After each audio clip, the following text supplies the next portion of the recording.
అత్తయ్యకి మన మీద అనుమానం వస్తుందేమో, దానికి మనకి ఏ సంబంధం లేదు. చెప్పొస్తా. ఇప్పుడు కనుక మక్కయ్య నన్ను చూసిందంటే గ్యారంటీకి ఎరవ పని మనమే చేశామని కనిపెట్టేస్తుంది. అవునాను, మరి ఇప్పుడు ఏం చేద్దాం?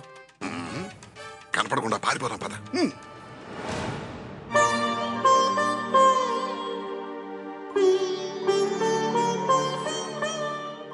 నీకు తెలుసు కదమ్మా,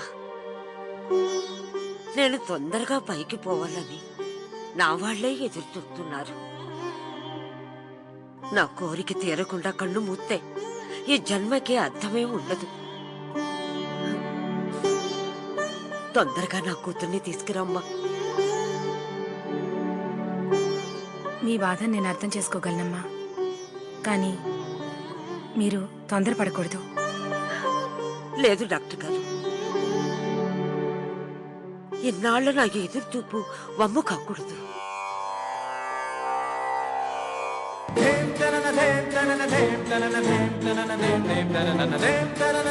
అమ్మా శాంభవి, ఏమిటమ్మా ఈ పరీక్ష? ఇది మా గ్రహచారం అనుకొని మమ్మల్ని వదిలేసావా, లేకపోతే మేము పొరపాటు ఏమైనా చేసామని ఆగ్రహంతో పరీక్షిస్తున్నావా? ఇన్నేళ్లుగా నా బిడ్డ రాక కోసం తప్పించిపోతున్న తల్లి ఆరాటాన్ని అర్థం చేసుకోమని చెప్తున్నాను. ఎంతో మంది నిరుపేదలు అరుంధతి రాక కోసం ఎదురు చూస్తున్నారు. నా బిడ్డ చేతుల మీదుగా పంచే ఆ భూదానం కోసం పడిగాపులు కాస్తున్నారమ్మా. వాళ్ళ కళ్ళల్లో సంతోషం చూడటం కోసం అయినా మా అరుంధతిని త్వరగా తీసుకురామ్మా. చుట్టుకున్న నిప్పు పంచి కంటుకునేదాకా కొంతమంది తెలీదు, చూరు కంటుకునేదాకా ఇంకొంతమందికి తెలీదు, మరి కొంతమందికి అయితే ఒళ్ళు తగలబడిపోయేదాకా సీరియస్నెస్ అర్థం కాదు.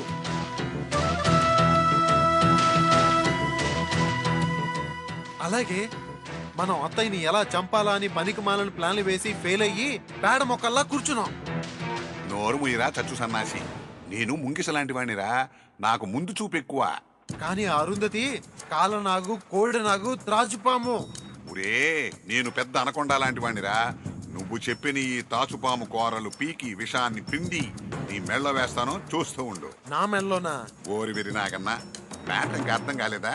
ఒకవేళ ఆ అరుంధతి నిజంగానే వచ్చి మనకు రావాల్సిన ఆస్తిని రాకుండా చెయ్యక ముందే దాని మెళ్ళో నీ చేత 3 ముళ్ళు నేను వేయిస్తానురా. ఏంటి, అరుంధతికి నాకు పెళ్ళా? అవునరా, అప్పుడు నువ్వు ఆ ఇంటి గల్లుడు అయిపోతావు, నేను బియ్యంకుడు అయిపోతాను. ఈ అరుంధతి కోసం ఓ తల్లి, ఓ ఊరు పిచ్చిగా ఎదురు చూస్తున్నారు. కానీ ఈ అరుంధతి కనిపిస్తే చంపేయాలని కొన్ని రాబందులు టార్గెట్గా పెట్టుకున్నారు. అందుకే మీ దగ్గర సీక్రెట్గా ఉంచమని రిక్వెస్ట్ చేశాను. It's okay Bharati, but next మీరు తీసుకోబోయే స్టెప్ ఏమిటో నాకు అర్థం కావటం లేదు.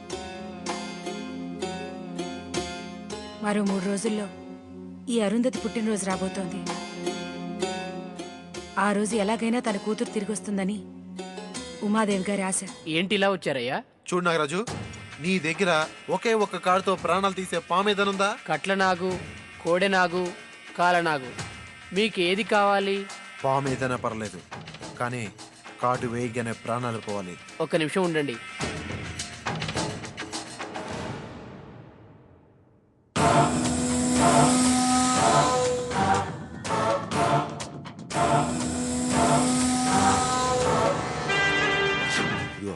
నువ్వు వదిలే పాము ఆ ఉమాదేవిని కాటేసేంత వరకు నువ్వు అక్కడే ఉండాలి. మరి నా సంగతో? అబ్బా, ముందు చెప్పిన పని చేయబాయ్, దాంతో మా పంట పడుతుంది, తర్వాత నీ పంట పడుతుంది. ఏంటి? అలాగే. వెళ్ళు.